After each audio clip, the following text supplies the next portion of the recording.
From now until this time tomorrow, I perform virtuous deeds with body, speech, and mind. De che du sang mat ge ki bar du lu nang yisum ge wa la kol ma se bar du lu nag yisum ge wa la kol du de ring ne sung te ni ma sang da tam gi bar du lu nag yisum ge wa la kol. With long refuge prayer. We take refuge in the kind root and lineage lamas. We take refuge in the deities of the mandalas of the idams. We take refuge in all the exalted Buddhas. We take refuge in the perfect Dharma. We take refuge in the excellent order of the Sanghas.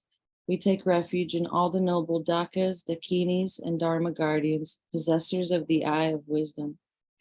We take refuge in the kind root and lineage lamas. We take refuge in the deities of the mandalas of the idams. We take refuge in all the exalted Buddhas.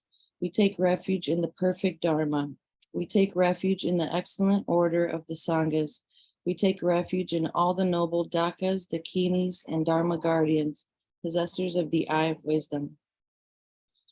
Drinchen Tsawa Dangi Parche Pe Pelden Lama Dampa Nam La Kyab Suchio Yidam Kil Korgi La Tsog Nam La Kib Suchio Sange Chom Den De Nam La Kyab Suchio Dampai Cho Nam La Kyab Suchio Fag Pai Jendun Nam La Kyab Suchio Pawo Kandro Cho Kyong Sung Mai Tok Yes Sheki Chen Dang Den Pa Nam La Kyub Si Chio.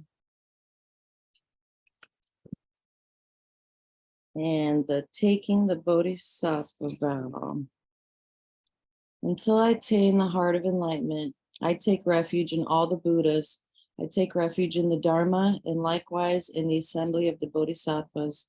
As the previous Buddhas embraced the enlightened mind and progressed on the Bodhisattva's path, I too, for the benefit of all sentient beings, give birth to bodhicitta and apply myself to accomplish the stages of the path. Until I attain the heart of enlightenment, I take refuge in all the Buddhas. I take refuge in the Dharma and likewise in the assembly of the Bodhisattvas.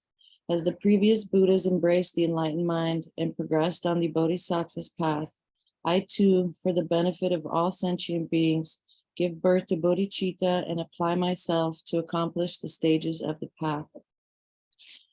Jang Chup Nyang Ning Por Chi Ki Bar Sangye Nam La Kyab Suchi Chodang Jang Chup Sempe Yi Chogla Nyang De Shin Kyab Suchi Jitar Nyogi De Sheki Jag Chup Tuk Ni Ki Pardeng Jang Chup Sempe Lam Padla De Dagrim Chin Ne Patar De Jin Dro La Fen Dondu Jang Chup Sem Ni Ki Jijin De Jing Du Ni La Pala Rimpa Zin Du La Pargi.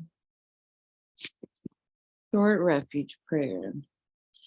I take Buddha, the Dharma, and the Sangha most excellent. I take refuge until enlightenment is reached. By the merit and generosity and other good deeds, may I attain Buddhahood for the sake of all sentient beings. In the Buddha, the Dharma, and the Sangha most excellent, I take refuge until enlightenment is reached. By the merit of generosity and other good deeds, may I attain Buddhahood for the sake of all sentient beings. Sangye Chog Dang Tsog Ki Chog Nam La Changchu Bardu Nagi Kyab Suchi Dagi Jin So Ki Pe So Nam Ki Dro La Penchir Sangi Dru Par Shog. and the four immeasurables. May all mother sentient beings, boundless as the sky, have happiness and the causes of happiness. May they be liberated from suffering and the causes of suffering. May they never be separated from the happiness that is free from sorrow. May they rest in equanimity, free from attachment and aversion. May all mother sentient beings, boundless as the sky, have happiness and the causes of happiness. May they be liberated from suffering and the causes of suffering. May they never be separated from the happiness that is free from sorrow. May they rest in equanimity, free from attachment and aversion. Manam kadeng nyam pe sem chen, tam che dewa deng de we gyu deng, den par gyur chik, dug now deng dug now gi gi deng dra war gyur chik, dug now me pe dewa deng ni dro war gyur chik, ne ring chak deng ni dyang drawe teng nyom la ne par gyur chik. And if you'll go to page 12 and recite the Sagaramati requested sutra, please. Pleasure. Likewise, be extinguished. Extinguish all enemies to my purpose. Whatever evil forces are in me, be defeated. Do this so that when I am victorious, all pure radiance melts into me completely purified. Take all this knowledge, food and drink peacefully, enjoy it, and be satisfied so that all obstacles may be destroyed. Be liberated from all obstacles, all general obstacles. Maras be defeated by this gesture of the Buddha. By reciting this mantra, may all the Maras be purified. As a result, may all the Maras be defeated. Tadyata shame shamawati shamita satru amkure mamkure marazite karota yesjurete zowati oloyani vishuddha narmale malapanaye kukure kaka garse garsana Omuki paramuki amaki shamitwani sarva graha bandhana deni grihitva sarva para prawadina vimukta marapasasta bitva Buddha mutra anungatita sarva marepsandrita Parisude vigatsantu sarvamara karmani.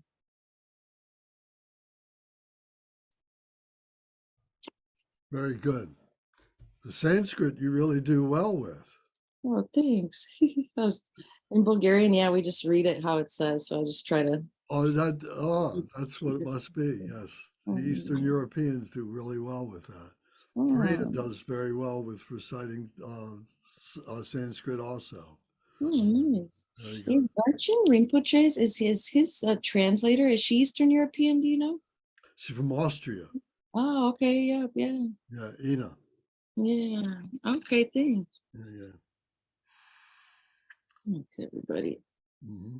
Well, very good. Well, thank you all for coming again tonight. Appreciate it. And so we're talking about the 37 practices of the Bodhisattva. And just again, does anybody have any questions or comments before we get started? Okay. If you've missed any of the sessions that we've had, this is the third session talking about these 37 practices. So if you go back to YouTube, you can see the other ones and catch up with that if you need to, or refresh your memory on what these are. These, as it says, self-explanatory, these are the practices of the Bodhisattva. What it is to be a Bodhisattva is what we are exploring here. So this was written by Nulchu Togma Sangpo back in the 14th century. So this has carried through. This has been a prime teaching for many, many, many monastics and lay people for all these centuries and so on. And this is a main teaching of Garchen Rinpoche. One of the things he does with all his students, new people who come, he always makes sure that they have a copy of this little book that has these 37 practices listed in there. So what we've done is transcribed it onto a larger format so we can see it and practice it for ourselves. So I'm going to screen share this so that we can see this. I think I'm going to screen share this. There we are. I suppose everybody can see that. And let me clean up my desktop here so we can see this. So what I've been doing is going through this, reading this, and to give us an introduction to this, but it bears, that we should be studying this on our own, spending more time with this in order that we get more familiar with it. And this becomes like a goals for us. It's not very likely that all these things we're going to be able to fully comprehend or have a relationship with. We're not going to understand all these in person, but over time, and I'm talking about, years as we continue on our path of becoming a Buddhist practitioner, that we will become more and more in tune and sync with these 37 practices, that we will be on the Bodhisattva path. So this is our goal, and this gives us the examples of what it is to be a Bodhisattva. And of course, to us, it might seem very idealistic and maybe even in some cases unrealistic for us to be able to do these things. But again, as we move closer and closer to it, and we simplify our lives more and more, we purify our lives more and more, we see that we become more Bodhisattva. And Bodhisattva is the holy enlightened being, and it matters not whether we are a woman or a man. Doesn't matter whether we're young or we're old or we're rich or we're poor. This has to do with human beings who are on the path to become an awakened being, an awakened Buddha. So we first must become a bodhisattva along that path and able to do that. So this is a progression. Buddhism teaches that this is all progression, that we are moving along on this path. Sometimes it seems we break it down that it is a linear progression, and in many ways it is. But what we find as we are moving along, that we see that it is holistic. In other words, that all these different elements, all these different things that we're learning about, that we're practicing, are all interconnected with each other. So in that way, they're all touching each other. It's not completely linear. We break it down to learn that, but we find that it's all interconnected. So sometimes the most I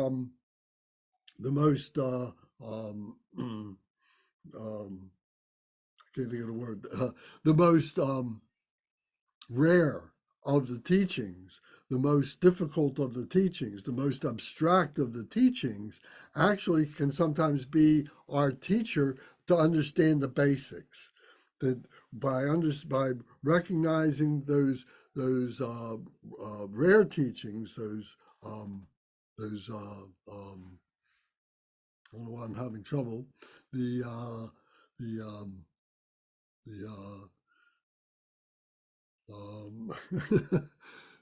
the teachings that are very very difficult to understand, that I can't even pronounce the word right now, that they help us with some of the easier ones. So it's a process. We need to engage in the process to allow ourselves to connect with all these things, to see all these things happening. So we left off last time after finishing verse number 24. So now we go to verse 25, and we'll continue to see if we can get through to 37 tonight. If we don't, we'll continue on next week until we get through all 37. So 25. When those who want enlightenment must give even their body, there's no need to mention external things. Therefore, without hope for return for any fruition, give generously. This is the practice of the Bodhisattvas. So to repeat this, when those who want enlightenment must give even their body. So we who are on the path, and I have to assume that we all want enlightenment. We all want to understand. We all want to have the experience of enlightenment. And that we are willing to give our body, that our body connotes our materialistic connections, our having this physical body. And we're willing to be able to give that, to use that in order that we may attain this enlightenment. So those who want enlightenment must give even of their body. They must be ready to give up their body. There's no need to mention external things. So if we're ready to give up our physical body, then we would give up our clothing, we would give up our homes, we would give up our jobs, we would give up all the material things that we talk about in phenomenal nature. The most difficult thing for us to give up would be our physical body. But we have to remember that this is the thing, the physical body is what allows us to be able to recognize these things. So we have this gift of life. We have this gift of a body. We've given this gift to ourselves in order that we may be further along the process of learning what the Dharma is and how to purify the Dharma and so on. So all these external things would be very easy for us to give up in comparison to giving up our body. So therefore, without hope for return or any fruition, give generously. So what that means is without any expectations, that all these things that we are giving up, all these things that we are doing, all these things that we are sharing, this generosity that we are giving to others, our time, our wherewithal of money or expertise or experience or something, that when we are sharing all this, we should be doing this generously with no expectation that anything's going to come back to us, particularly any kind of praise or any kind of pride that we're going to say, oh, if I do this, I'm going to be really respected because I do these things. We do these things out of the generosity of our heart mind. And so that's the practice of being a bodhisattva. There's no expectation to be able to be rewarded for those virtuous things that we are doing and sharing with others. If anybody has any question or comments, please just turn on your microphone and come right in. So generosity is number 25. Number 26 is without ethics, you can't accomplish your own well-being. So wanting to accomplish others is laughable. Therefore, without worldly aspirations, safeguard your ethical discipline. This is the practice of the Bodhisattvas. So to repeat this again, it says, without ethics, you can't accomplish your own well-being. So we have to have a sense of morality. We have to have a code by which we can live. We have to have a sense of virtue and non-virtue. The non-virtue we're trying to cut ourselves off from by bringing that non-virtue onto the path and being able to transform that non-virtue into virtue by recognizing what the negativities are, what the results of the negativities are, what the confusions are, and so on.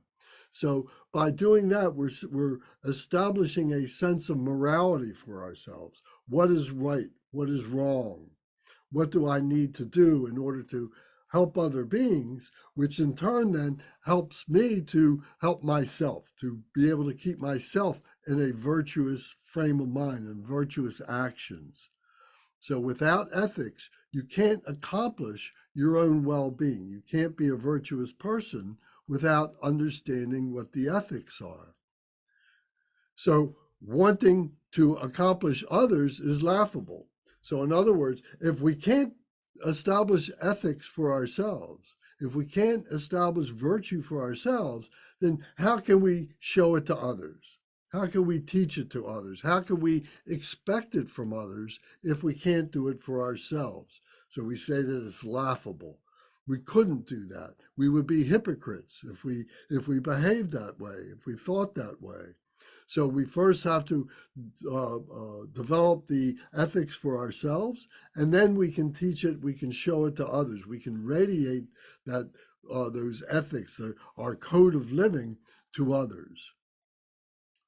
Therefore, without worldly aspirations, safeguard your ethical discipline.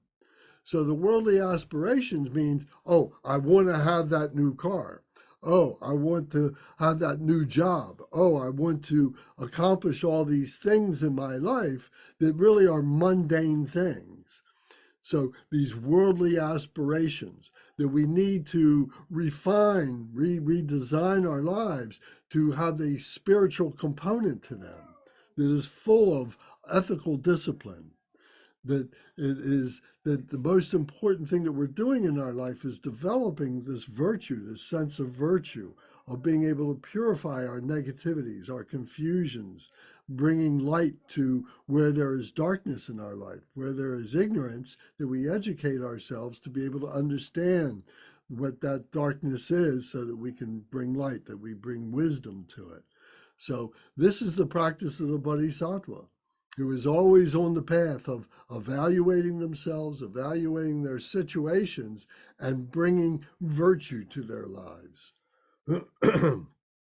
This is the practice of the Bodhisattva. So the next is number 27. To Bodhisattvas who want a wealth of virtue, those who harm are like a precious treasure. Therefore, towards all cultivate patience without hostility. This is the practice of the Bodhisattva. To Bodhisattvas who want a wealth of virtue, so those of us Bodhisattvas who are on the path, who want a wealth of virtue, that our virtue becomes the most important part of our life, the quality of our life, not how much money we have in the bank, but how much quality of life, how much virtue do we live our life and conduct and our thoughts and so on, who want this wealth of virtue, then to recognize those who harm are like a precious treasure. So when we see others who are doing harmful things, we see that they are our teachers. They are our best teachers. Because if we see that they are doing harm and we are not practicing a degree of virtue that has patience for them, that has perseverance for them to be able to recognize their negativity, they become our greatest teachers. They become a treasure to us. If we go through life and everything is very easy for us and so on, we begin to take life for granted, take all the things that happen to us we're taking for granted, we may not be really aware of what it is that's happening, that we just assume that these pleasures of life are our reward for who we are, and we should just live that and be very happy about it. But when we meet our difficulties, when we meet the people who present problems to us, we have to problem solve. We have to work through those difficulties that they are presenting to us, which creates patience for ourselves, which we get to utilize patience. We get to utilize diligence. So in this way, those difficult people are the most greatest teachers for us. We learn more from our difficulties than we learn from what comes easy to us, is what this is saying. So those who harm are like a precious treasure. Those who present those difficulties for us are our greatest teachers. Therefore, towards all towards all, therefore towards all people, cultivate patience without hostility.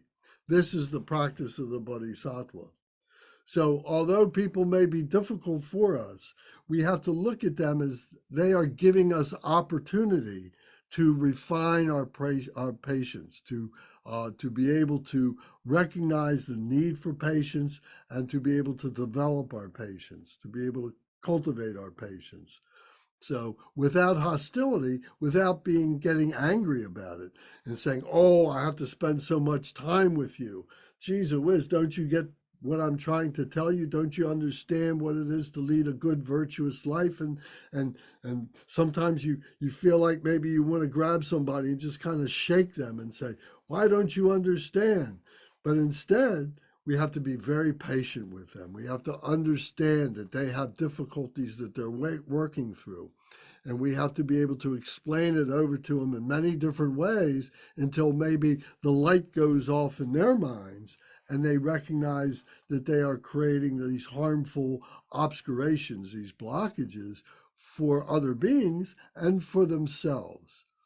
So we need to cultivate this patience without hostility. We can't get angry at those people who are creating these teachings for us, the teachings of our developing our patience.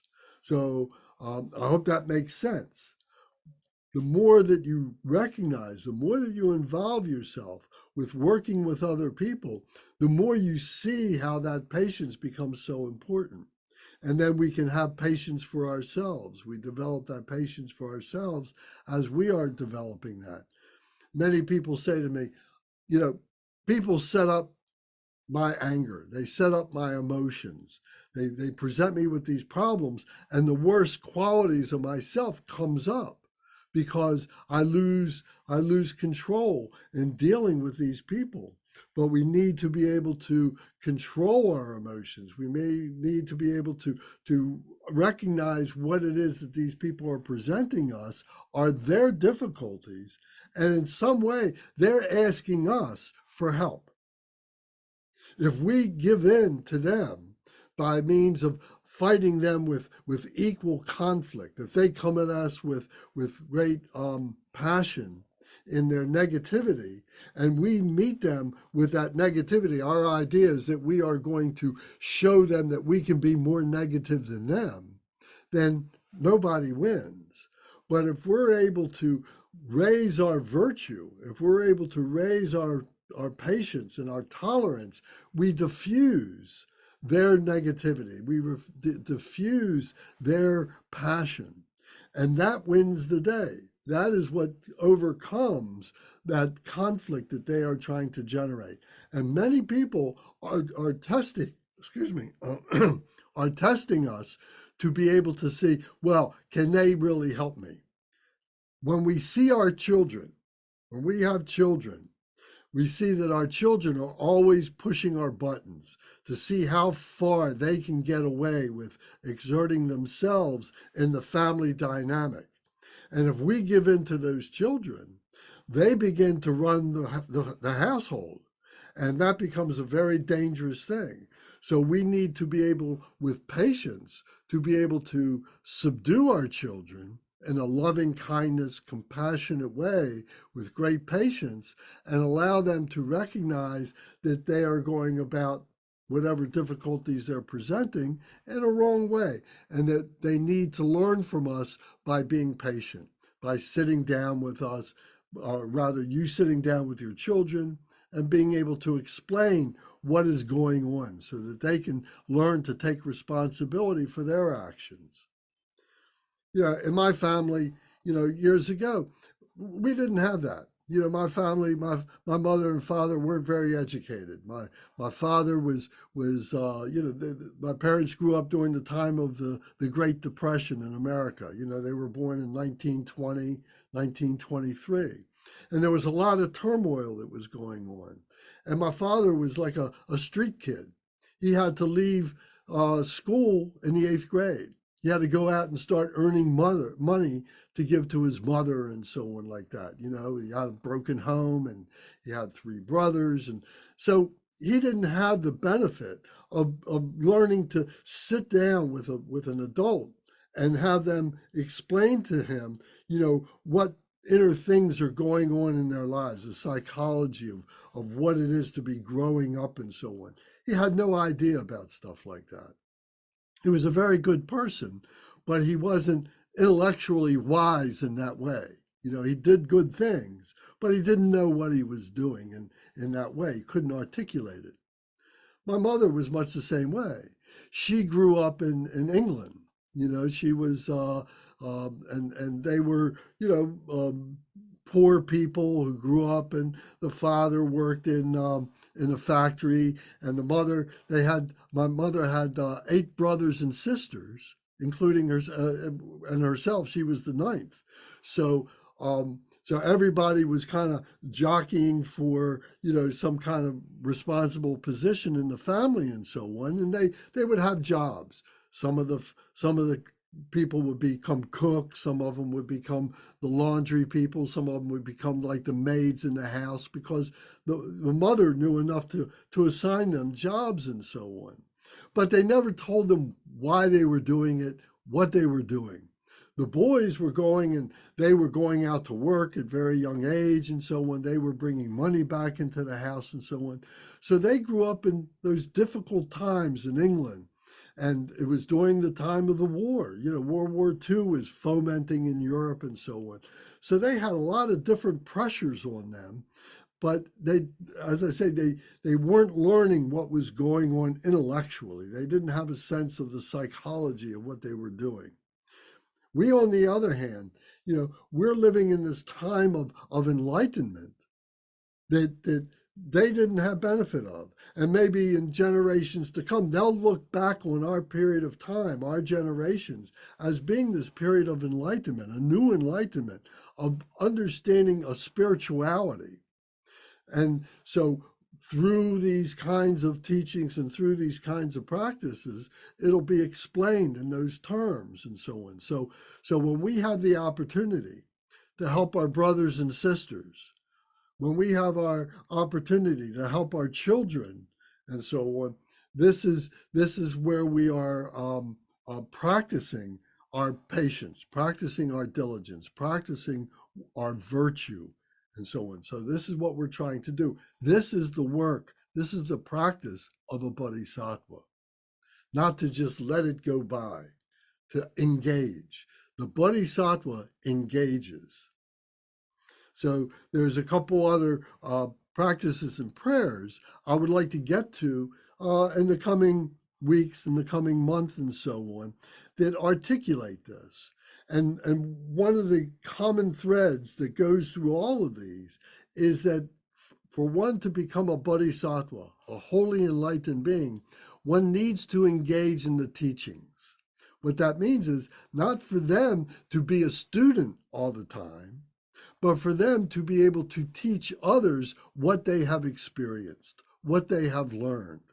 It's mostly what they have experienced themselves. That's the greatest teacher. If you're just repeating what you've read in a book or something like that, like a parrot learns to repeat words but has no idea what the meaning is, as a real teacher, you're teaching what you've experienced. And that's the common thread that goes through all these more advanced prayers and teachings that I'd like to get to with everybody. So you'll see how that really brings along our understanding of the Dharma teachings as part of the progressive path to be able to become a bodhisattva.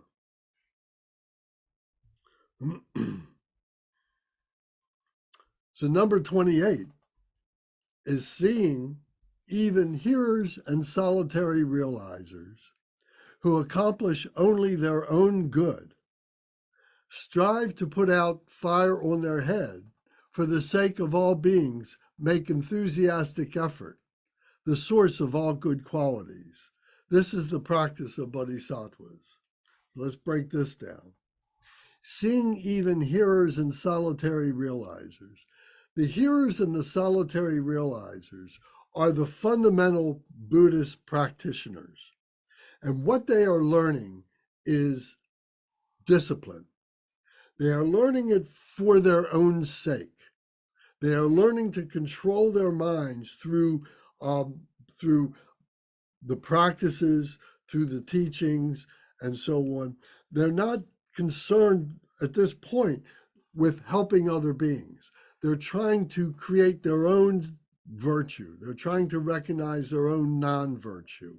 They're trying to understand who they are as human beings. The hearers and the solitary realizers were the first people that the Buddha was teaching 2,600 years ago. And these were people who were living wild lives in India, and they were doing all kinds of non-virtuous deeds and so on. And the Buddha said, well, the first thing you got to do, if you want to be able to become a Buddha, if you want to become an awakened one, you have to learn to control yourself. So the first thing that you need to do is to shave your head, because shaving your head takes away a lot of ego. And these people all had ego. They all thought they were doing the right things and so on. And then he says, now you need to remove all your clothing, but I'm going to give you these robes in which to wear. So everybody was wearing the same robes, so that there was no differentiation between this person and that person. They all had a shaved head, and they were all wearing the same type of robes. So that physical features of their identity was being removed, and this was helping them to develop their discipline. And then he started saying, now you guys are going to go to bed at dark, when it comes dark, and you're going to get up when the sun comes up, and you're going to start doing these practices and prayers, and you're going to start doing your chores, and we're going to have teachings, and then at the end of the day, you're going to start, you're going to go to bed, and the next day you're going to do the same thing over and over again. So what he was doing was disciplining them to break their old non-virtuous habits into virtuous habits that was giving them more time, more ability to be able to learn and to be able to develop their virtue behavior. So the hearers were those that were listening to these teachings. They may not be really understanding them at this point, but they're listening to them. That's the first step. They're thinking about them. That's the second step. They're contemplating what this means and so on. And maybe they're coming to some understanding of what this means and seeing themselves as a Buddha. They're seeing themselves as the potential of being a Buddha, an awakened one. Then they become the solitary realizers, because they're going off by themselves. They're going into their hermitages. They're going into the caves. They're going into their private homes, or whatever you want to call them. They're going into the woods, and they're sitting underneath of trees, and they are working on this mental process of one-pointed mindfulness to be able to embody these teachings and recognize this. So the hearers are hearing this for the first time. The solitary realizers are gaining some benefit from this. They are recognizing that this does work, and that they are taking on understanding what it is to be a Buddha. And many of them might think that they are a Buddha, but they are doing this selfishly. They're solitary realizers for their own benefit. They haven't come to the point of recognizing that they have to help other brothers and sisters, to help other beings and so on. They haven't gotten to that point yet. So seeing even hearers and solitary realizers who accomplish only their own good, they're only doing this selfishly for themselves. They are selfish beings who are trying to understand enlightenment for their own benefit.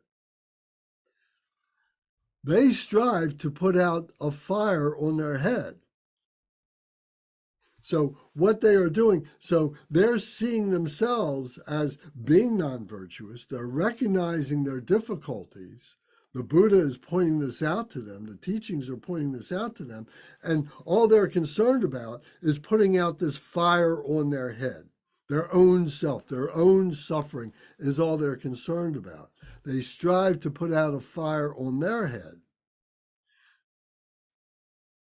Then, for the sake of all beings, make enthusiastic effort for the source of all good qualities. This is the practice of the Bodhisattva. So then the next part is, now for the sake of other beings, we need to do this effort that we're using it to put out the fire on our head. We need to be able to do that to help other beings to put out the fires in their lives in all the different myriad ways in which they take place. So we need to have that transformation of effort from being selfish effort to selfless effort for the benefit of others. This is the source of all good qualities. This is what separates the Hinayana. If you remember back, we talked about the Hinayana and the Mahayana. The Hinayana was the first teachings of the Buddha, was the discipline, was the fundamental teachings of discipline. Then the Mahayana is the middle way teachings. And this is where the introduction comes for the benefit of other sentient beings. That if we do things for the benefit of other beings, that automatically is giving us cause to be able to purify ourselves. Because in order for us to be able to be successful in that, we have to not be a hypocrite. We can't say, do this because I tell you, but I'm going to do something else that is contrary to that. We have to live in that virtuous way ourselves. So we need to be able to do for others, and then that helps us to do for ourselves. So this is the source of all good qualities, by doing for others. That's what purifies us. That is what takes us from being a hearer or a solitary realizer to the part of becoming a bodhisattva. That's the difference. This is a selfish being, and the bodhisattvas are selfless beings. So this is the practice of a bodhisattva, always to be thinking about other beings. Any questions or comments? What do you think about this?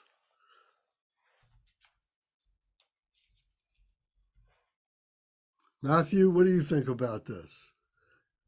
Can you see how we're developing this idea of the bodhisattva, and from a practical standpoint, how our activities, these activities that we're just going through right here, are helping us to change our point of view about who we are as human beings. Does that make sense?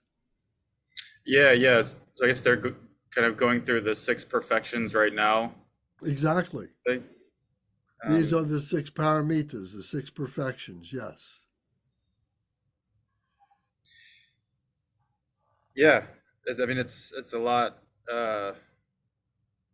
thinking about how to put some of this into practice in terms of like the totality of the 37 practices, because there's so much to it.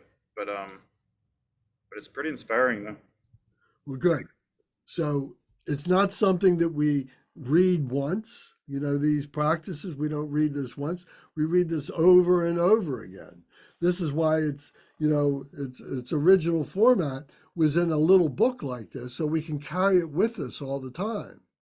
So if we have some time in between chores that we're doing at work or in a home or something like that, a virtuous person would open up the book and go to a particular chapter and read something and be inspired by it and start thinking about how it is that they can incorporate it into their lives. So becoming a bodhisattva, becoming a practitioner, is a very active thing that we do. It's not something that we just be passive and we just sit back, and because we do nothing, all of a sudden this wisdom is going to come to us. It doesn't happen that way. It's more like we are learning about all these things, and all these things that we are learning is like a sword that is cutting through all these confusions, all these misunderstandings, all these emotions, cutting through all that so that what's left is our purity. So it's a very active process that takes lifetimes. It's taken us lifetimes to get where we are now. And we're very likely to have lifetimes to come after this in order for us to bring this to a higher degree of fruition where we indeed become bodhisattvas and Buddha's itself.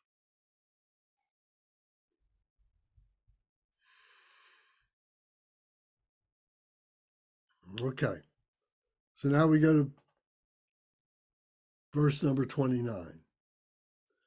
Understanding that disturbing emotions are destroyed by special insight with calm abiding, cultivate concentration, which surpasses the four formless absorptions.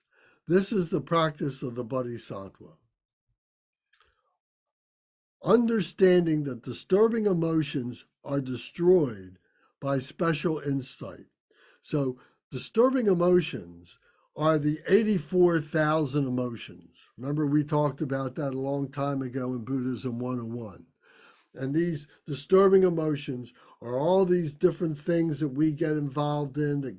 The ego is just having fun itself, doing all these things and creating all this havoc within itself. And it's not, it's not virtuous. It's not rewarding. It's not helping us to be a good person. We're taking advantage of other people and we're misusing this life.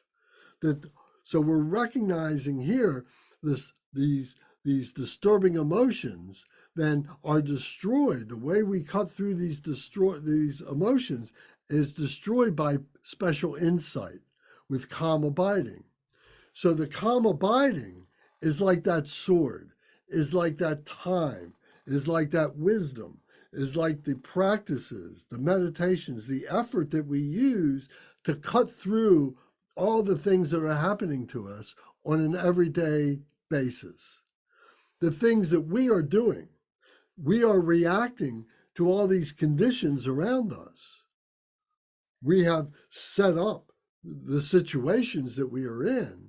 Then these conditions begin to come to us. We're an ordinary human being. I want to improve myself. I go to school and then I get a job. And in doing that, the conditions of being in school, the conditions of having a job, all the dynamics of people and cliques and having to work for your position in the company and so on, all these things are part of doing those things, having those jobs, going to school and so on. So we're creating the facility for those conditions.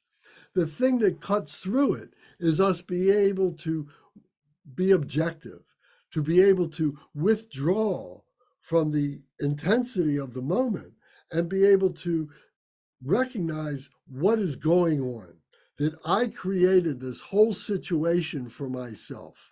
I allowed this all to happen myself, and I have engaged in whatever degree I have into all my confusion. I have maintained this. I have created this.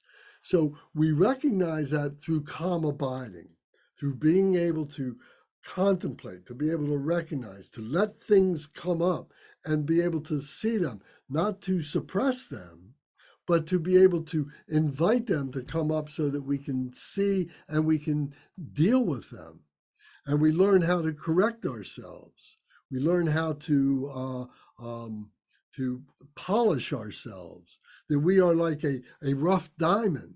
And maybe we've come out of the defilement, we've come out of the mud and the ooze, but there's still coverings on there that are defiling. We can't see the diamond itself. We have to wash it. We have to clean it. We have to purify it. So the calm abiding is the effort that we're making in order to be able to do that. We can't do it if we're all scattered and we're running around crazy doing so many other things, thinking, oh, I'll get to this, or I'm gonna force myself through this. We have to do it peacefully and calmly. So therefore, we have to cultivate concentration, which suppresses or surpasses the four formless absorptions. The four formless absorptions. So we have to cultivate concentration. We talk about one-pointed mindfulness, this one-pointed mindfulness that we can think, with critical thinking, taking things apart, finding out what is unnecessary, but then putting things back together again with the things that were confusing to us, that were causing confusion, we can let them go. And then we come back as a more simple, more easy to work with person. Our mind is clear because we don't have all those obstacles that we've been eliminating. So those four formless absorptions, we talk about these absorptions in this way, that there is this body that we have, this body of desire and this body of form. So we say that there is this desire, that this body is engaged in. This desire, we're going from one desire to another, one thing to another. The form is doing that in the desire. So the desire is like the intellectual thing that's happening, and the form is the body in which it is acting this out. So then we go through all these different absorptions of how we get involved with things. We develop our personality. We develop our positions in work. We develop our connection points with our family and so on. All these different things that we become so involved with. And we're doing this intellectually. The formlessness of it is the spirituality of it. The four formlessnesses of this absorptions, that we recognize that we are doing this, and we can surpass this through understanding that there is a point at which we come to these levels, that we cut ourselves into a new level. I'm going to just get a piece of paper here so I can articulate this a little better for you. Excuse me just a moment.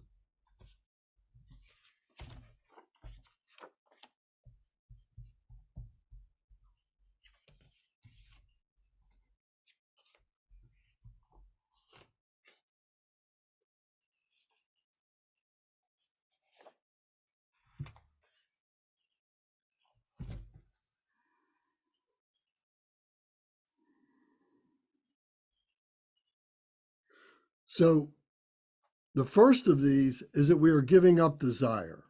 We are cutting through desire. We recognize that there is desire. We recognize that we continue with desire, and we have to cut through. We have to stop that. We have to cut it off at its root. So we have to give up desire and the unwholesome factors that support that desire, the accomplishment of those desires. So that's the first stage, recognition of the things that is causing us to have this intensity, this passion in life that is causing us this suffering. The second thing that happens is that we begin to rest our conceptualization of things. We begin to understand that we're creating all these different possibilities for ourselves, all these conceptual things. Oh, I can do this. Oh, I can do that. Oh, I'm conceptualizing all these things. Oh, if I do that, I can have this job. Oh, if I do this, I'll make this amount of money. Oh, if I do this, I can have this spouse. Oh, if I do this, I can have this family. I can do all these things. And then you start working towards that. You start doing those things, and it just solidifies your position in doing all those things. So it makes it more, so we become more absorbed into that whole process. As we're recognizing this, we go through a period of what we call discursive thought, where the discursive thought is is that we're constantly thinking about all the little myriad permutations of what all this means, instead of just trying to think clearly and simply. We're compounding it. We're making it more than it needs to be. This is part of being a human being. This is what we do. This is what creates our anxiety. This is what creates our agitation and our conflict. We start overthinking things. So this absorption from conceptualization. As we are purifying that, it becomes less and less a factor. It becomes more, it surpasses these formless absorptions that we're talking about, these mental processes that we're going through. The next stage is that there is a joy that is coming, but it is a false joy. We become happy with ourselves. We become, we rationalize all this stuff that we're doing. We rationalize our confusions. We rationalize our suffering to say, oh, this is what it is to have this job. Yeah, I'm making this money. Boy, is it great. I have all this money. I've got this nice car and everything. But meanwhile, I'm working 18 hours a day, 6 days a week, and some days, 7 days a week. Oh, but this is what it takes to do that. And I rationalize that as being a joy. Oh, this is wonderful. Oh, I get to be with these people and so on. And then it gets to a point where the intensity is, oh, well, it's time for you to take a vacation. And you say, oh my goodness, I don't want to take a vacation because I'm going to miss all this interaction that I have. Or worse than that, somebody's going to come and is going to take my job. I don't want to take my vacation. I enjoy my work so much. I enjoy this suffering so much. I'm going to really stabilize that even more in my life. So there is this joy. But this joy then gets replaced by a sense of equanimity. This gets replaced by alertness, a state of well-being that continues. So this joy is our rationale that we're doing these things, but we're shutting ourselves away. We're shutting ourselves off from being able to recognize that peacefulness, that calm abiding. We're not engaging in that. Oh, I'll do that later. So so that is the third stage, is this joy and this enjoying the confusion of it all. So this is an illusion that we're creating for ourselves. So these absorptions are being absorbed into these illusions. We're rationalizing this. So then the next stage is that we totally immerse ourselves in this, and we totally allow ourselves to not engage in any of the sublime pleasures. On the other hand, if we can cut through these things, then what happens is we begin to simplify ourselves. This is what surpasses these four formlessness absorptions, that we begin to simplify ourselves. We begin to change ourselves. There may be consequences in our jobs. There may be consequences in our work, in our family situations and so on. There may be consequences that we didn't expect that may be both pleasurable but also suffering. We may not be making as much money, but on the other hand, we have more time and we enjoy ourselves better. On the other hand, it may be that we are finding that we can do more things better because we've simplified and we get more and more involved in those jobs, and we're pushing away from that objectiveness.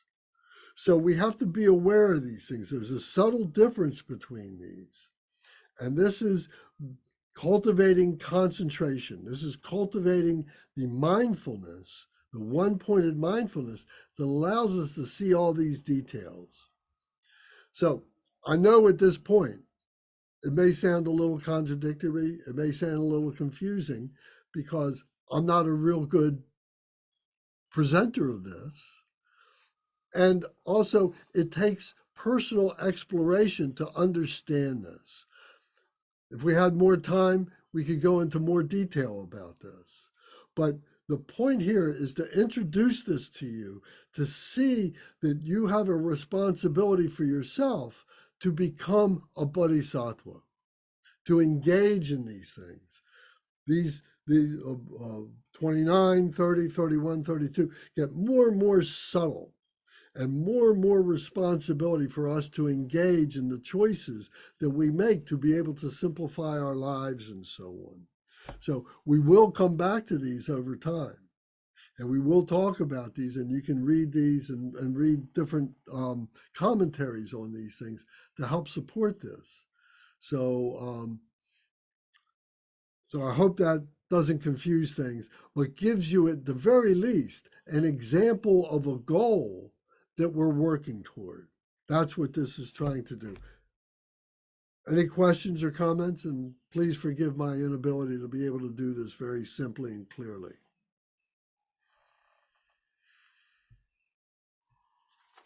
Lance, you're actually what I call dropping truth bombs left and right. Like, I'm perfectly understanding everything you're saying, and it's resonating in my actual real life, like right now. And I'm like, all of this is like beautifully and eloquently described by you, I think, in a very practical way. So you're doing a great job. Don't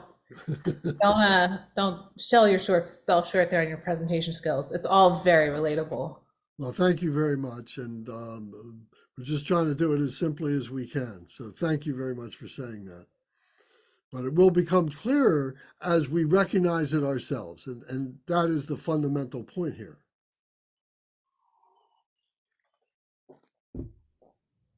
I think you make an important point too, with like when simplifying our life, it comes with a certain kind of pain to it too, as well, that we have to take on board very often. Almost like getting sober or something takes like a certain pain that we need for it. Not exactly the same, but something analogous there, where yeah, not everyone's going to like it, or there's certain things that, you know, certain desires we have that all of a sudden, you know, we have to face, and all kinds of things.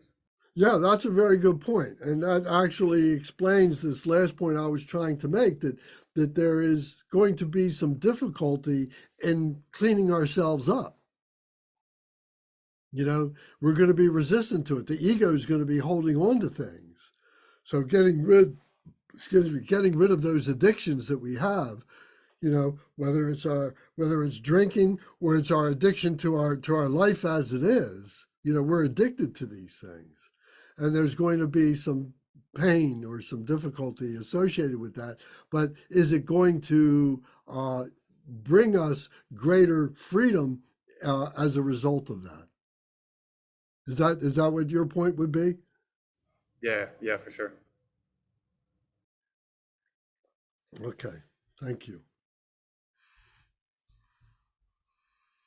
Okay, so then we come to verse number 30.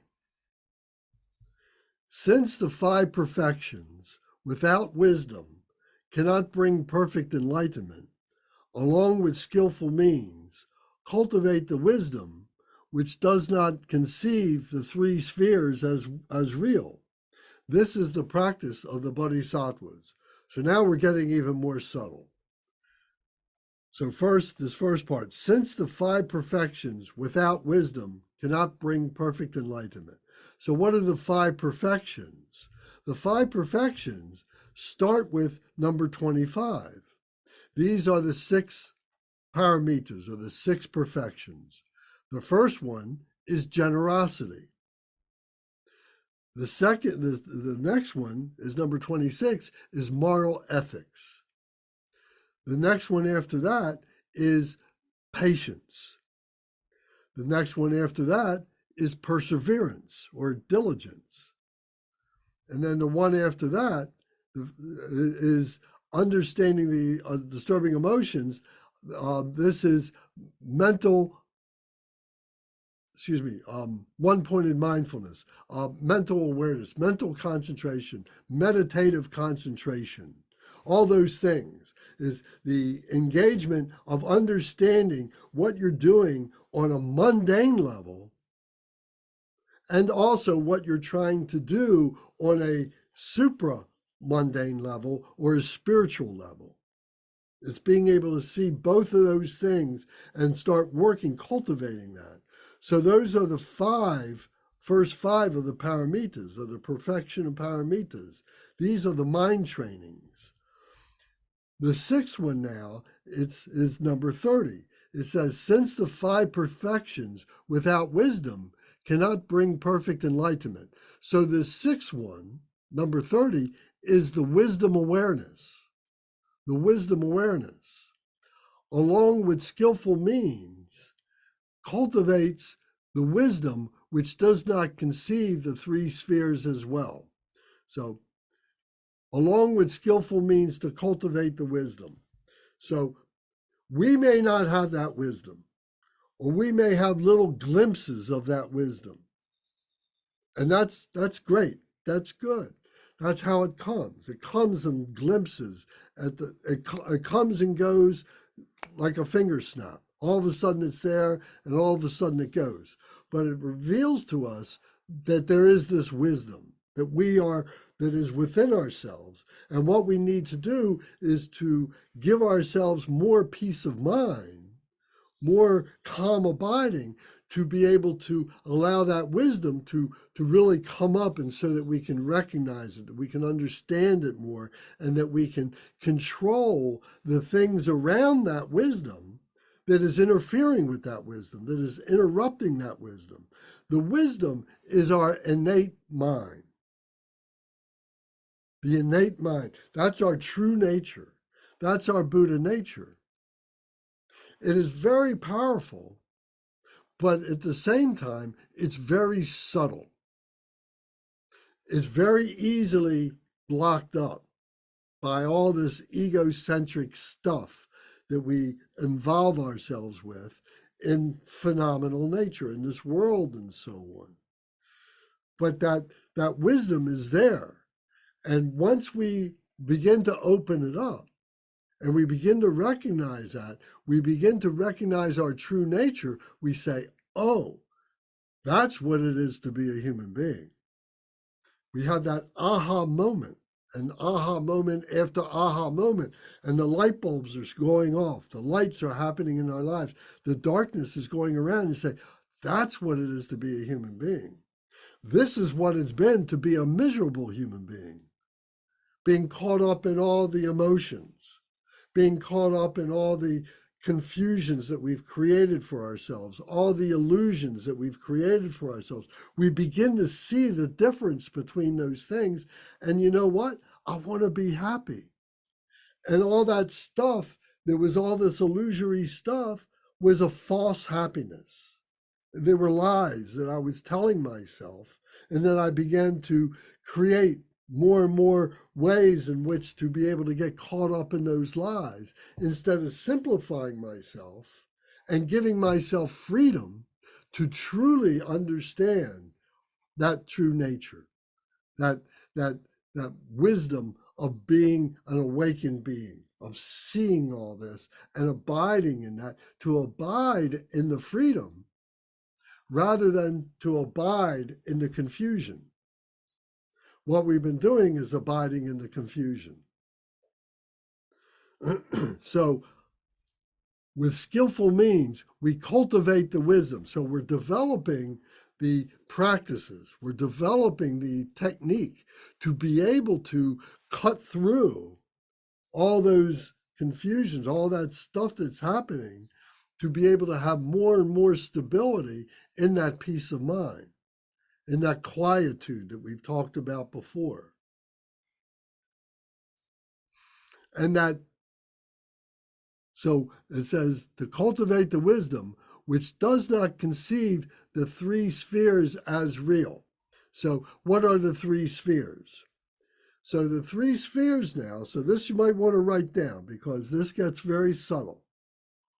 The three spheres is, the first sphere is the desire, form, fear. The desire, form, fear.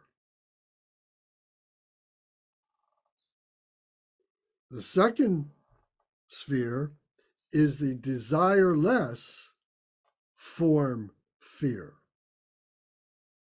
The desireless form, fear. Sphere. And the third sphere is the desireless, formless fear. Desireless, formless fear.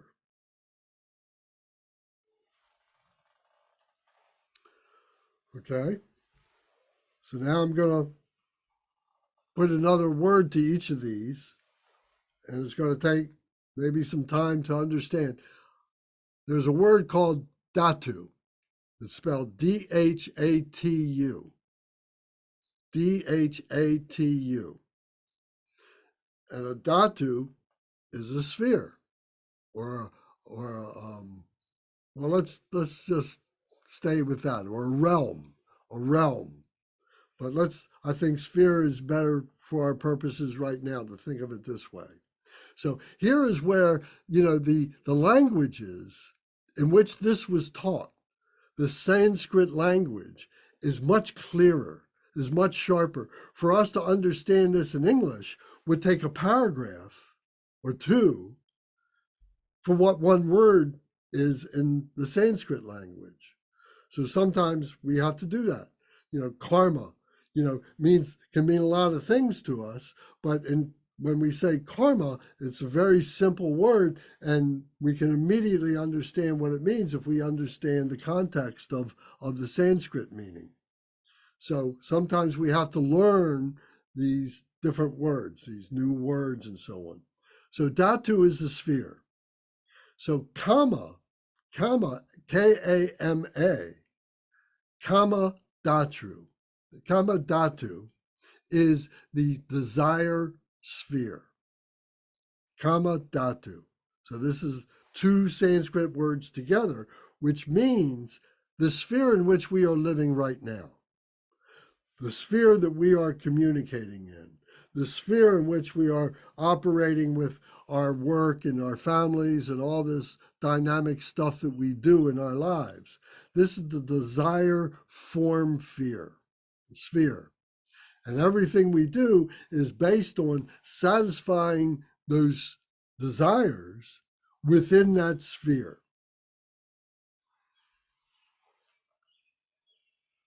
The next sphere, the one that is desireless and form, this is called the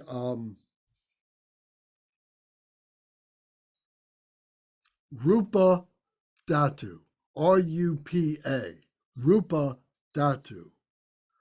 And the Rupa Dhatu is the intellectual that is coming into sync with the heart mind, the intellectual mind, the brain mind, coming into sync with the heart mind. So in the beginning, we're contemplating, we're studying, we're taking all this information in, and we're processing it with our brain. But then we start having these glimpses, we start having these connection points with the true nature, with the big mind. So this is the rupa. Our desire begins to go away as a result of that. We see desire as being the basis of the kama rupa, the kama dhatu. So we see that, we see the difference. We say, oh, it's my desire that is leading me down this path. It's the proverbial, the ring through the nose, that we're being led around by this ring in the nose, like oxen that is being led, by the farmer in the land who's plowing his land and so on like that. We're not free. We're being led around by our desires. So in the Rupa Dhatu, we're beginning to recognize that. We're seeing that because of our connection, because we've been able to concentrate to some degree our mental concentration to be able to recognize this subtle difference. So this is the Rupa Dhatu. This is where it still has a form. We're still thinking in appearances. All this stuff has appearances to it. All this iconography. In Buddhism, we have all this iconography, all these pictures, all these deities, all these illustrations, and so on.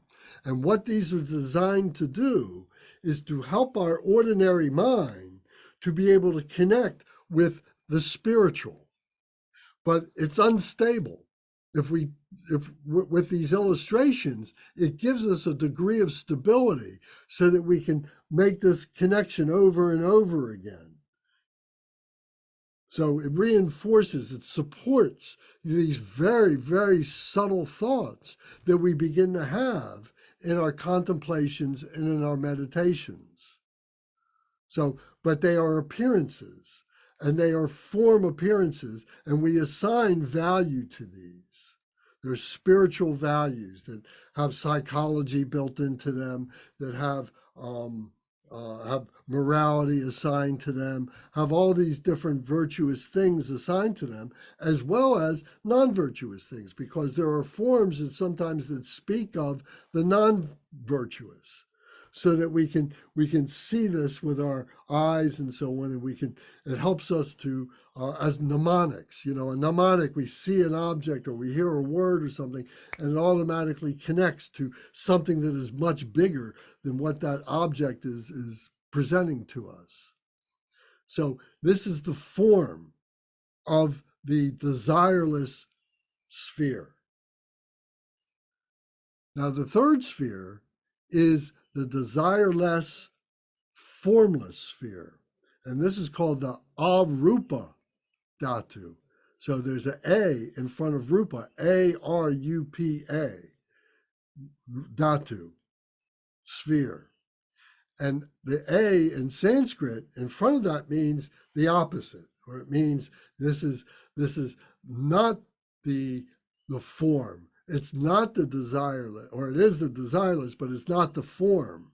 So it's connoting both, that now we have transgressed or transcended from that desireless form into desireless formlessness. And this is pure nature.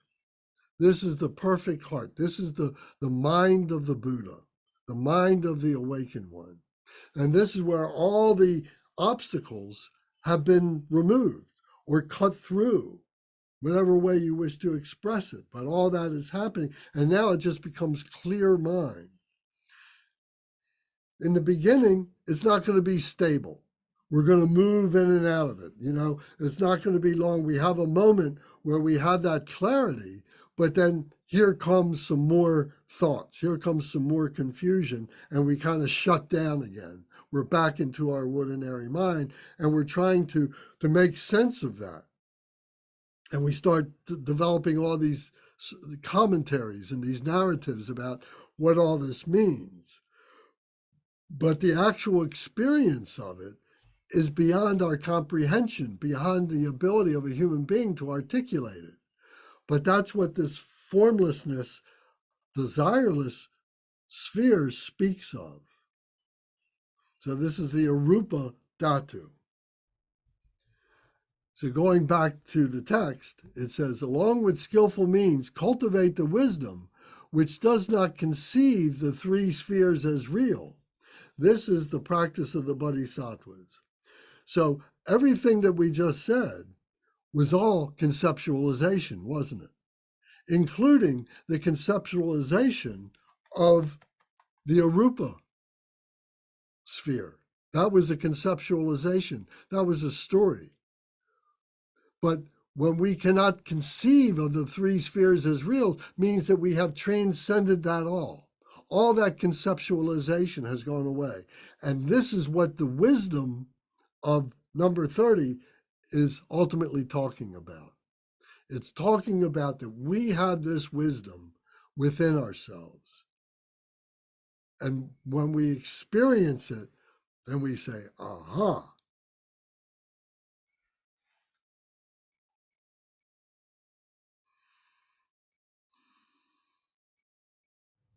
What about the Dharma Dhatu, Lance? The Dharma Dhatu is another way of explaining or using a word to describe that arupa dhatu, So they're like referring to the same thing? referring to the same thing. Yes, but the Dharma Dhatu has another component in there, which is the concept of emptiness, because it is the concept of phenomenal emptiness together with the space. That the space permeates all of that. So, going back, so the Sanskrit words you see are very precise about what they're talking about.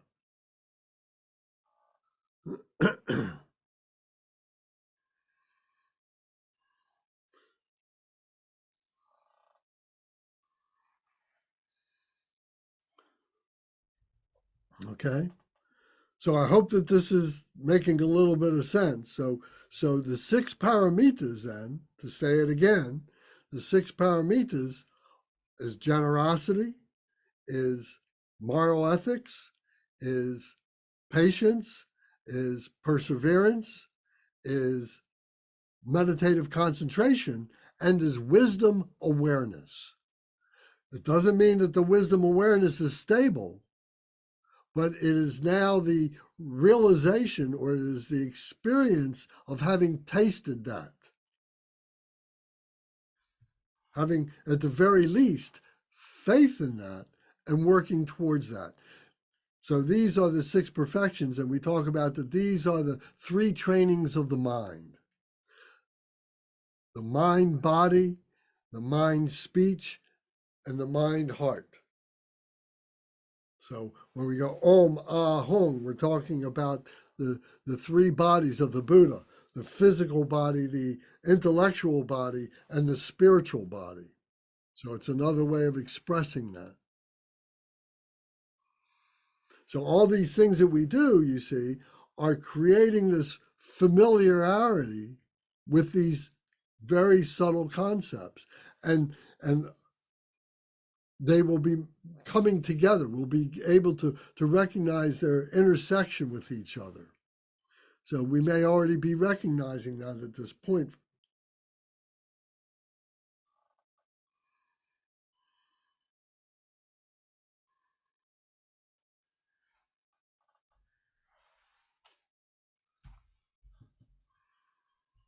Any other comments or questions? All right, well, I'm going to ask some questions. So let's see, who do we have here?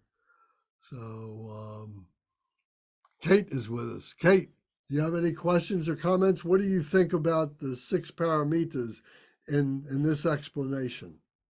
I'm going to be completely honest with you, Lance. I'm sitting here doing my best, but I've had a very full couple of weeks and I'm pretty wiped out. So I'm only half able to follow. Okay, well, I appreciate the honesty, and that's fine. But can you at least recognize that we're trying to understand some subtleties that Mhm. are the practices of the Bodhisattva? Yes, and I'll be honest, I have read this before and I did not realize at the time, I did not recognize that these were the six paramitas in their traditional order. But now that you've pointed out, it's that part at least is extremely obvious. And Okay. it's interesting to see, and it makes me wonder what other patterns might be in there if I meditate on them. Well, we're going to sum that up when we finish this book. We're going to go back and see those patterns. So this one here was very important and very obvious. So it was good to be able to identify this one at this point. So Gavin, how about you? What do you think about this? How does this land on you?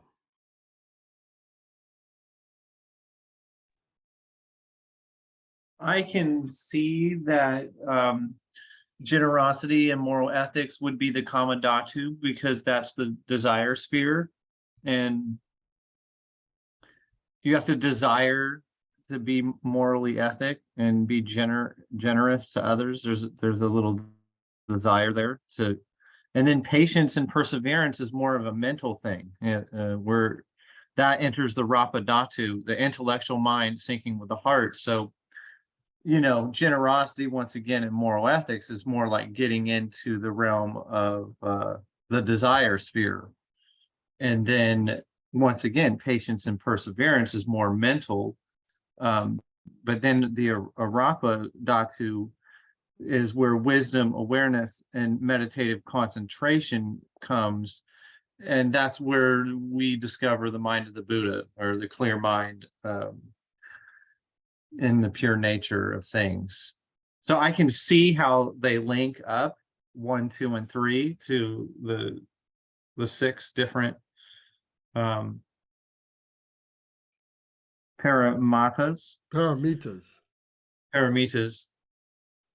The way it reads, though, number 30, I started thinking at first about like the matrix, and then the law of attraction, and along with, since the 5 perfections without wisdom cannot bring perfect enlightenment, along with skillful means cultivate the wisdom which does not conceive the 3 spheres as real. So it's like nothing is real except that of which our attention is directed. And still, it's all an illusion. We're all just sitting in the theater of our mind.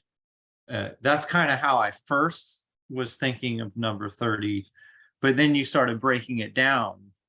And with the breakdown, I can see how it gets even more organized. Okay, good. Hey, Gavin, I really like the phrase you just used, the theater of our mind. I'm gonna use that, and then I'm gonna give you like dash Gavin hands. I'm gonna give you credit. The theater of our mind is in current performance. Well, Yeah, but we're all sitting in the back of an empty movie theater watching we often display call of, this the human drama. This is all the human drama. So the drama takes place in the theater, doesn't it? Indeed, it does, and we are all the stars of our own show. Yes. Vikram has a question, or has his hand up. What comment do you have, Vikram? So I have actually a question. So are these dhatus, like the rupa dhatu, kama dhatu, arupa dhatu, these are these physical places? Because I remember taking like a class in India, like a Vajrayana introductory class, and they taught that like you could be reborn in these realms based on your your karma or your swabhava. Like you could be born in the kama dhatu or the arupa dhatu. So are these like are these like also physical realms in Buddha Dharma, or no? No, in the Hindu, they may, depending on the teacher, they may make reference to that. Got it. But in the Buddhism, no. This is all symbolic to the spiritual evolvement of who we are, of what it is to be a human being. Okay. Thank you. Yes. And sometimes that's a hard thing for people to grasp. They want to concretize everything. We talked about the 6 realms. When we started this series, we were talking about the six human realms, and people want, well, is there a real hell realm? Is it below the earth? Is there a heaven? Is that above the earth? And so on. Like they're physical, real locations. And in the Hindu, there's more belief in that, and in some cases in the Buddhist also, but what it's really trying to say is this is all symbolic of what the spirituality of all this is.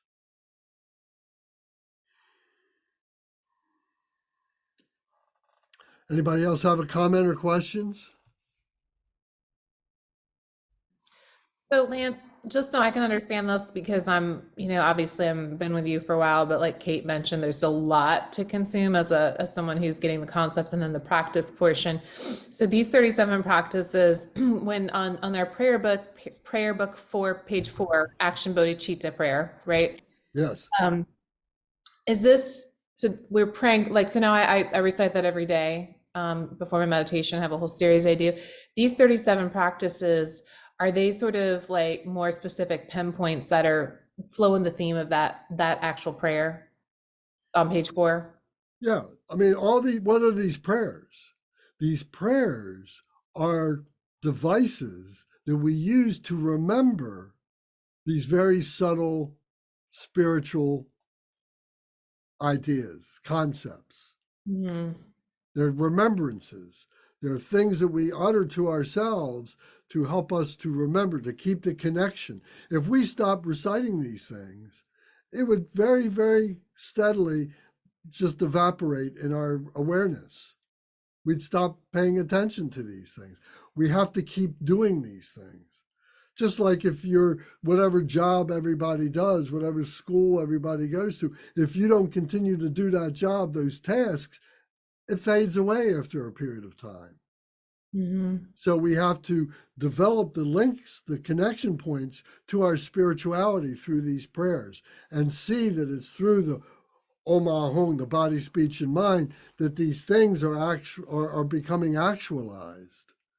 So yes, they're all connection points, and we're seeing ourselves as holistic, that all these things touch each other. It's not completely linear. We study them linearly, but they're all interconnected with each other. So I hope that doesn't confuse things.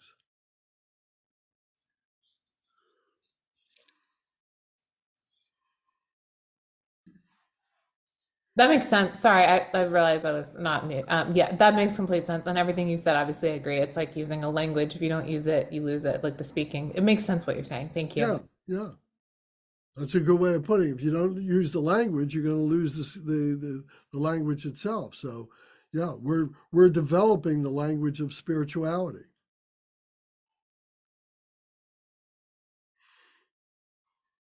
Okay, let's see. Number 31. If you don't examine your own errors, you may look like a practitioner, but not act like one. Therefore, always examining your own errors, rid yourself of them. This is the practice of the Bodhisattvas.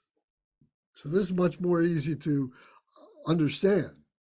If you don't examine your own errors, if you don't take the time to be able to reflect on what it is that you do on a regular basis, you may look like a practitioner, but not act like one. You may be reciting the prayers. If all your practice is just reciting prayers for 15, 20 minutes, 30 minutes, an hour, you're just going from one to another, but not stopping and not contemplating the meaning of those prayers and allow that wisdom to come up, then you're just acting like a practitioner, but you're not actually being one. You're just being like a parrot who doesn't know the meaning of the words that he's imitating. So we have to examine our own errors. How do we do this? What is the method that we use to examine these errors?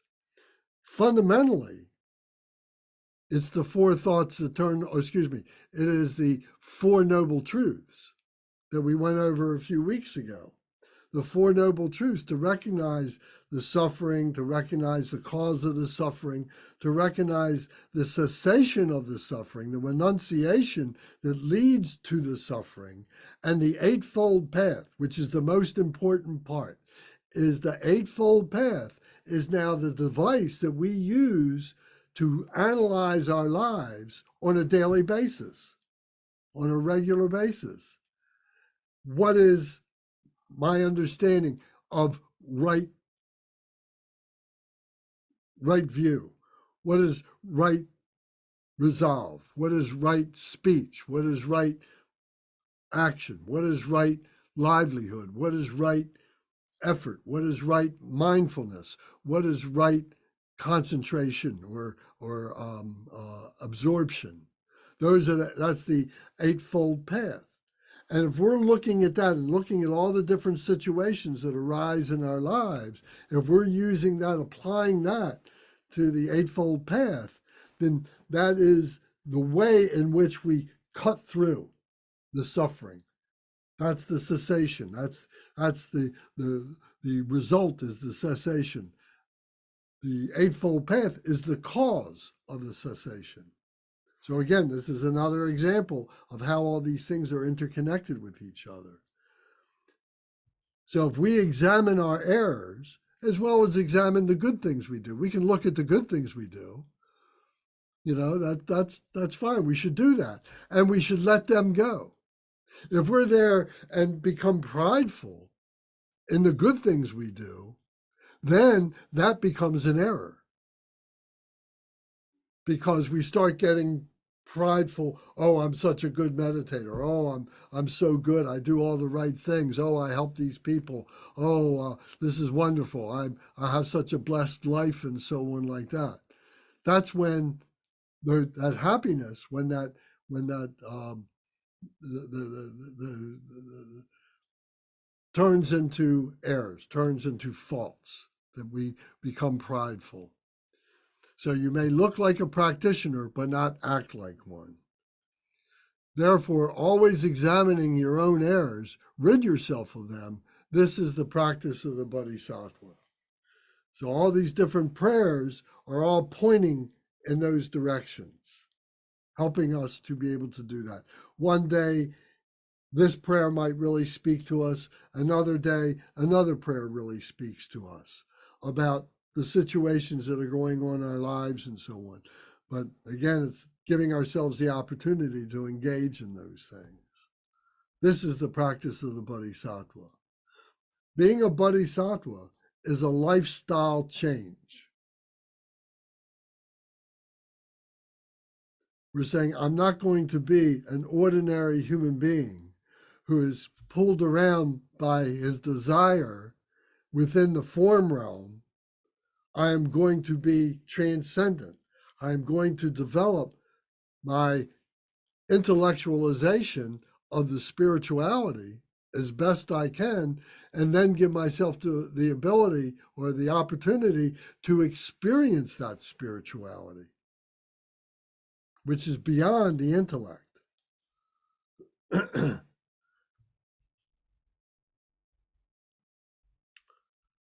So 32. If through the influence of disturbing emotions, you point out the faults of another bodhisattva, you yourself are diminished. So don't mention the faults of those who have entered the great vehicle. This is the practice of the bodhisattva. So this was similar to one of the practices that we looked at last week or the week before, how we are looking at ourselves with other beings.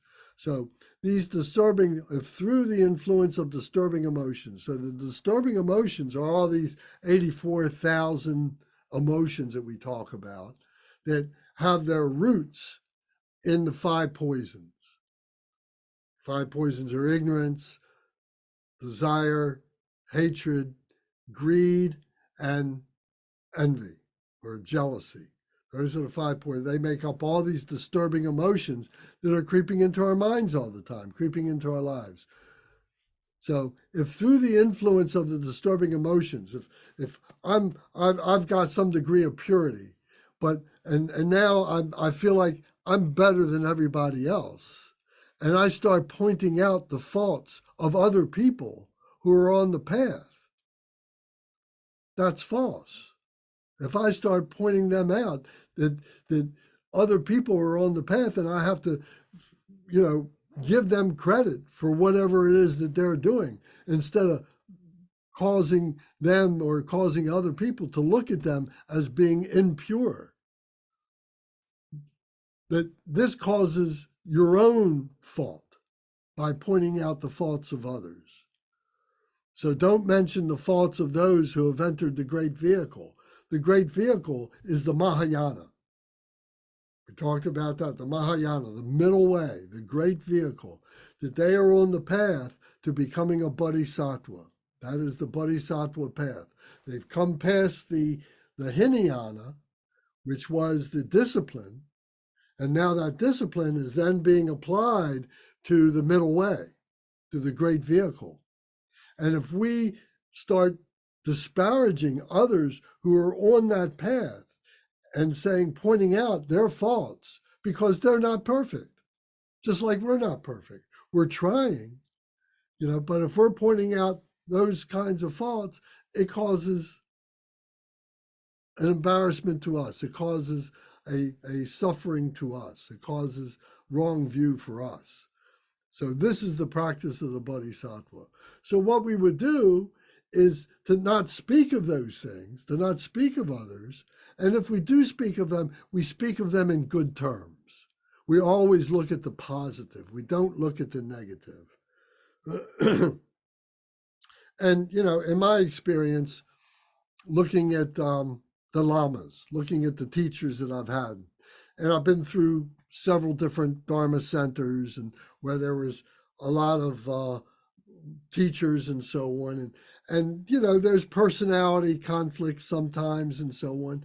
And if you engage one of the lamas in a conversation and you're trying to say, oh, this lama, he did this or he does that or something like that. If that lama follows you in that conversation and you start having this kind of gossiping going on, that's a fault. But if that lama says, that's my brother, and I'm not going to talk about him in any unkind way, then you're talking to someone who is on the path.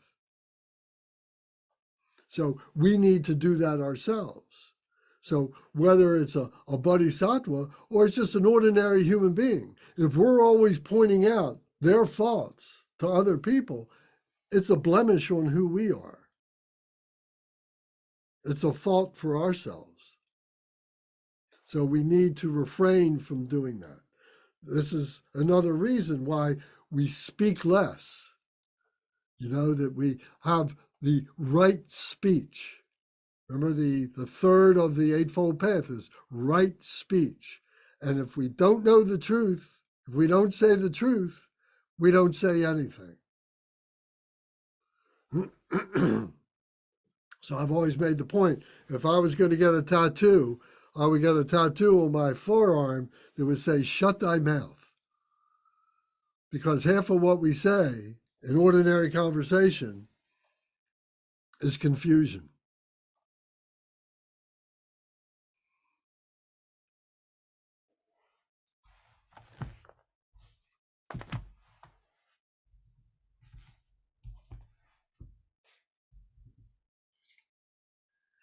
All right. So I think here is where we'll leave off on number 32, and we'll pick up 33 next week, and maybe we'll be able to finish and be able to do an overall summary to be able to identify this. I hope this continues to be useful to everybody and give you a model, an incentive to engage in these teachings and the practices and so on like that.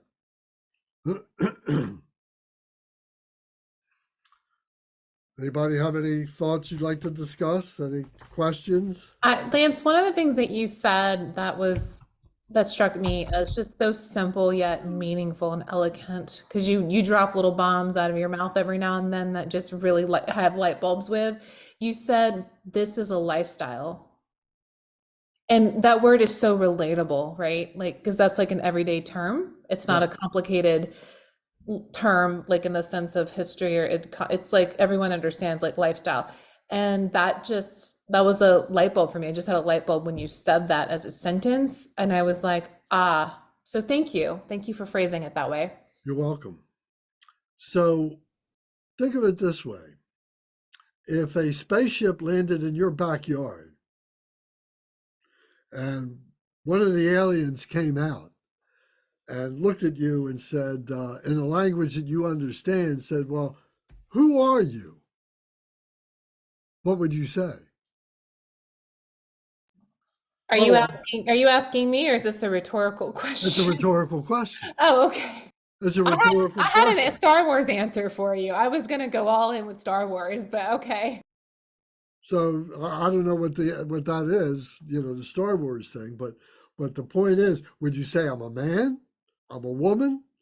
I'm old, I'm young, I'm rich, I'm poor, I'm whatever race I happen to be. What is the thing that is the sum total, the starting point of who you are? Is it your physicality? Is it your intellectualism? Or is it your spirituality? Yeah, I mean, I would probably, my first thing would be like, I'm human, and that would be the first sentence, and I don't know where I would go from there, but I see your point. Thank you. The way I would answer it is just like Sarah. I would start with hue and man. Hue as in light, and man as in being. And the light has entrapped itself in physical form on this planet, and we're learning how to fine tune that light so it can emit like a rainbow. Yeah, but a rainbow is illusory, isn't it? It's all an illusory. Yep. Or back to divine white light, the light of everything altogether as one. Perhaps it enters our body and we're a rainbow, and we must refine it into being white, like a pillar of everything combined. So it's a provocative question, isn't it? And it helps True. us to fine tune, what our view is, the first of the Eightfold Path. So this goes to the point that Zara just brought up, was what is I'm sorry. What is I forgot, I blew my The lifestyle change. What is the lifestyle change? Yes, what are we becoming? Who are we now? Who were we yesterday? Who are we today? And does that continue to evolve? Yeah, that stood out to me too when you said that. 'Cause for some reason, like in the past, I was almost going through this like idea of practicing, where like I wasn't really like changing that much in my life. It was almost like I would like have some kind of like more esoteric like change to my consciousness, and then that would somehow like feed backwards or something, where I don't know. And that's kind of what I'm coming to now, is what you're saying of it has to be like a more total, complete lifestyle change, and like reorienting how I approach my life. So that also stood out to me, made me think when you said it. Yeah. It's we start off on the ground, and then we enter the path, and then we get to the result of the path. And the result of the path points out to us that we were on the ground the whole time. It was there. We just didn't recognize it. We just didn't see it as being there. We're already spiritual beings, whether we recognize it or not. We're already enlightened, whether we recognize it or not. The trick is to lead an enlightened life, and that's the lifestyle change. Yeah, I noticed too with it, like this isn't super, like just noticing in my day now as well, of like there'll be these things come up where it's like I don't want to do this like very minor inconvenience to help somebody or something. I don't know. I just like, oh, I don't feel like doing this thing. Then I think about like, it's like, dude, like 4 hours ago you were like doing your Bodhisattva prayers and like all of this. It's like you were such a hypocrite. Like get off your ass and like, take out the trash for this person or whatever it is. It's like, but that's that kind of like repetition and making it seep in or something. Yeah. And when you're doing these prayers, remember, you're not doing them exclusively for yourself. You are harmonizing with the prayers of all beings everywhere and strengthening that spirituality in everybody's life. You know, it's like the rays of the sun. You know, the sun is just shining out its heat and its light for the benefit of all beings with no expectation of anything coming back to it.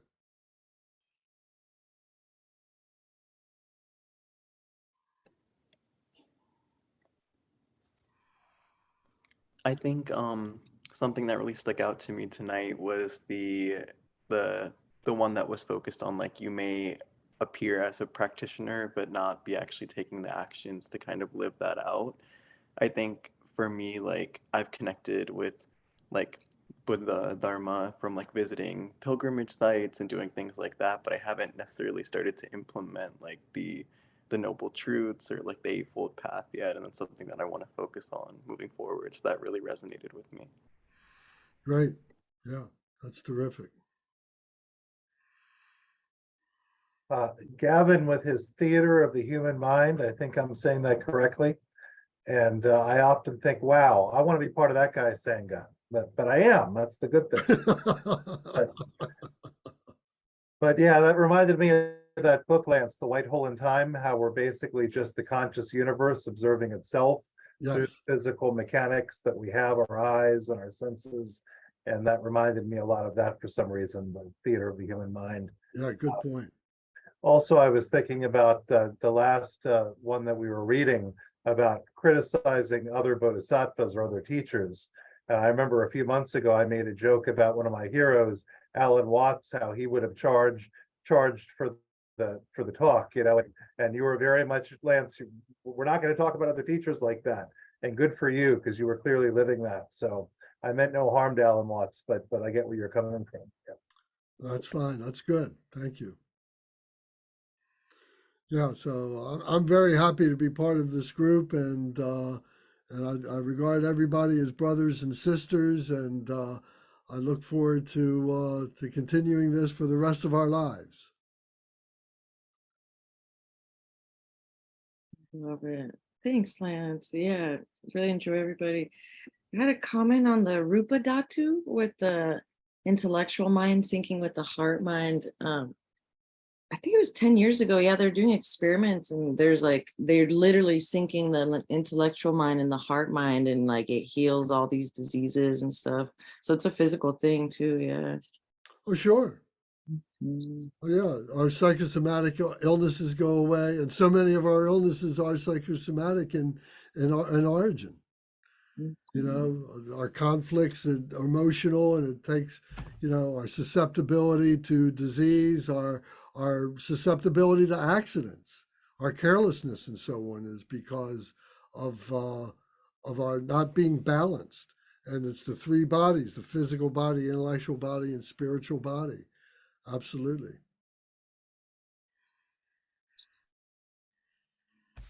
All right. Well, very good. Well, thank you. Our umze for this evening is Emanuela. So, Emanuela, would you please recite the dedication prayers starting on page 18 and going through page 22? And everybody, mute your microphones and recite out loud along with Emanuela, because it's very important that we do this. And the reason why we're doing it out loud, to remind you, is that we are incorporating our physical body. We're incorporating our lungs. We're incorporating our vocal cords. We are thinking about what it is that we are saying. It has meaning to us, and it's opening up the doors to our heart center. So this process is very important. So that's why we do these things out loud. It has strong meaning to be able to liberate ourselves from our selfishness of our form body, of the kama dhatu.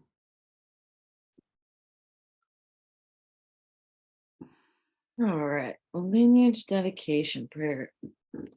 Dorje Chang, Tilopa, Naropa, Marpa, Milarepa, Dharma Lord Gampopa, Fango Drupa, Lord Drikumpa, please bestow upon us the most auspicious blessing of all the Kagyu Lamas. By this virtue, may I achieve the all-knowing state. May all who travel on the waves of birth, old age, sickness, and death cross the ocean of samsara by defeating all enemies, confusion, the cause of suffering. Bodhicitta, the excellent and precious mind, where it is unborn, may it arise. Where it is born, may it not decline, but ever increase higher and higher. I pray that the Lama may have good health. I pray that the Lama may have long life. I pray that your Dharma activities spread far and wide. I pray that I may not be separated from you. As Manjushri, the warrior, realized the ultimate state, and as did Samantabhadra, I will follow in their path and fully dedicate all the merit for all the sentient beings. By the blessing of the Buddha who attained the three kayas, by the blessing of the truth of the unchanging Dharma as such, by the blessing of the indivisible Sangha order, may the merit I share bear fruit. The Korma prayer. By the virtues collected in the three times by myself and all beings in samsara and nirvana, and by the innate root of virtue, may I and all sentient beings quickly attain unsurpassed, perfect, complete, and precious enlightenment. May the teachings of the great Drinkumpa Rantashri, who is omniscient Lord of the Dharma, master of interdependence, continue to increase through study, practice, contemplation, and meditation until the end of samsara. Dedication prayer by Lord Jingten Sungon. Glorious, holy, venerable, precious, kind root and lineage lamas, divine assembly of yidams and assemblies of Buddhas, Bodhisattvas, Yogins, Yoginis, and Dakinis dwelling in the 10 directions, please hear my prayer.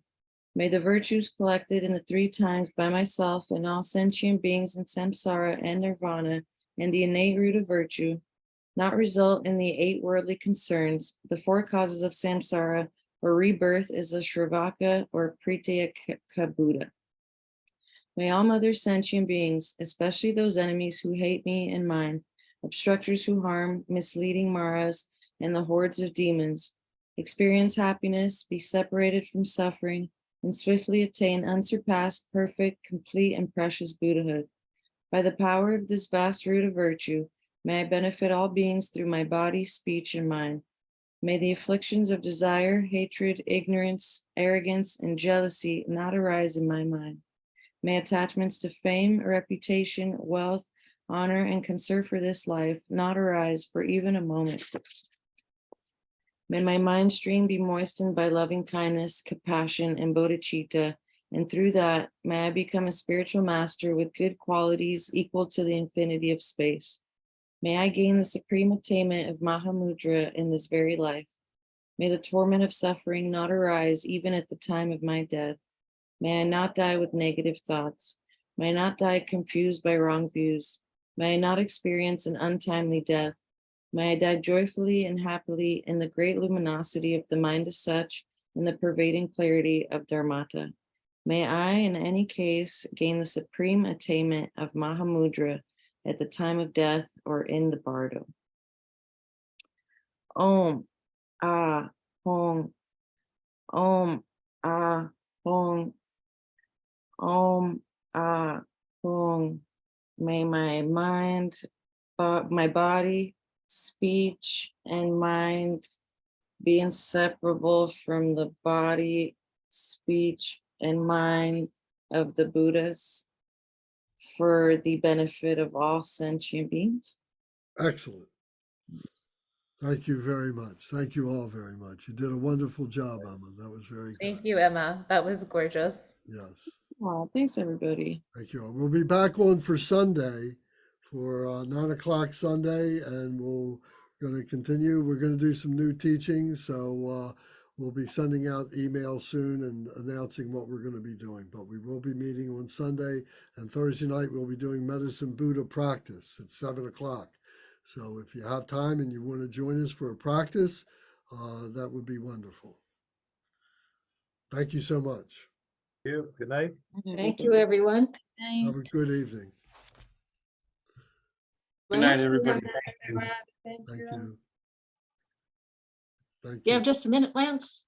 Sure. So since you've been calling on me quite a bit for Medicine Buddha, I thought I should let you know that I'm thinking of, not this week, but later this month, trying a different group that meets at the same time. So Okay, I might be stepping out, okay. switching back and forth, because the Well, Medicine Buddha is always going to be important to me. But sure. I want to expand my experiences a little. I think that's great. What group is it, if I can ask? It's TMC is actually offering a Vajrasattva practice on Thursdays. And, you know, it's not exactly the same as the one I'm doing. I don't know if I should count it, but I thought I would like to try doing something with other people once in a while. That's fine. And Mhm. it's the mantra is the same. Yes. The mantra is the same. So the approach of the visualization might be a little bit different, Mhm. but you've got the text from Kenshin Rinpoche, and you got that. You got that already. The Diamond Sutra, right? Or the Diamond Rosary, excuse me. Yeah, the Diamond Rosary. That's the yeah, that's in there. Yeah, that the Yes. Diamond Rosary. That's the Vajrasattva practice. Mhm. So yeah, that's the one that I sent you the text for. Yeah. Okay. Yeah, that's And great. I Mhm. encourage that. That's really good. Yeah. Oh, and Lama Rigson from TMC was there, and he asked after you. Oh, So yeah, yeah, I yeah, told him, well, you were having some health issues that kept you from coming, but thought you might like to know that people were thinking of you. well, thank you very much. Yes, I miss seeing him, and he's really a good person, and we got to talk quite a bit last time he came down. Mhm. I chatted with him just a bit, but yes, he seemed very nice, and I hope to make it down there sometime.